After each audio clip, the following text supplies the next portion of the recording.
So, gambling addiction. I thought I would share a case story of how I helped a person with a gambling compulsion uh, using the psychological illusion model that I teach.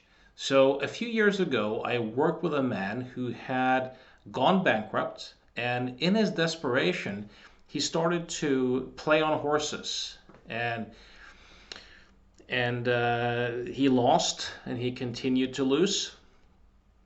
But what kept him going was this fantasy that he would win and that he would win big and that his wife would respect him again and that the kids would be proud and he could be the dad that he wanted to be. And he got so absorbed into this fantasy that he felt compelled to go out and play on the horses. And then once he lost, his whole world came crashing down. Now, when he asked for my help, his wife was very skeptical because he had tried all sorts of different therapists. And he asked me for this. He asked me to keep his wife included in the loop, as a communication partner, and for me to also check in with her in terms of how he was progressing.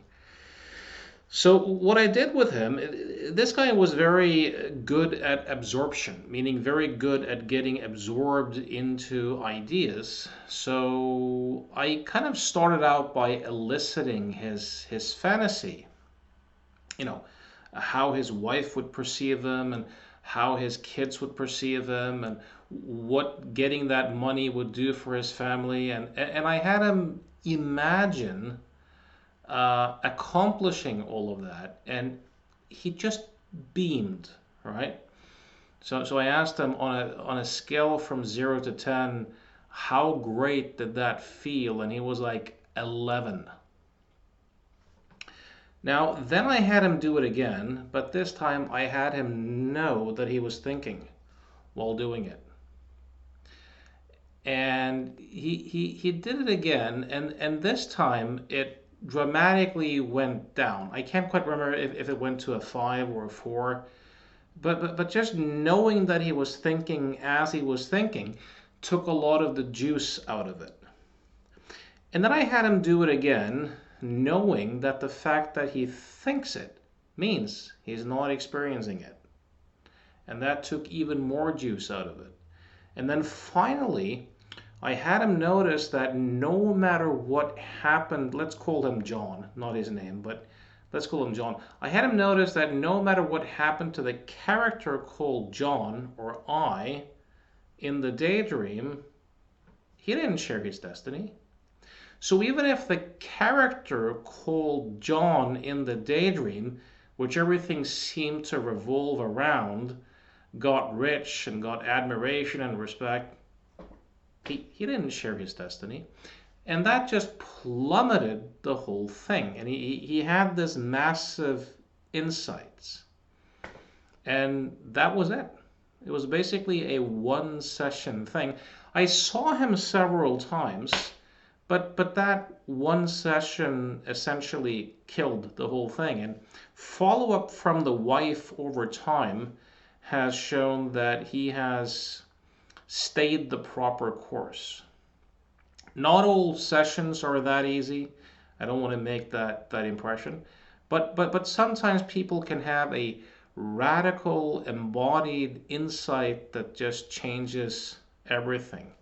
And the big thing here was just knowing that he was thinking and knowing that the fact that he thinks it means he's not experiencing it, and knowing that no matter what happens to the character called John in the daydream, he doesn't share John's destiny.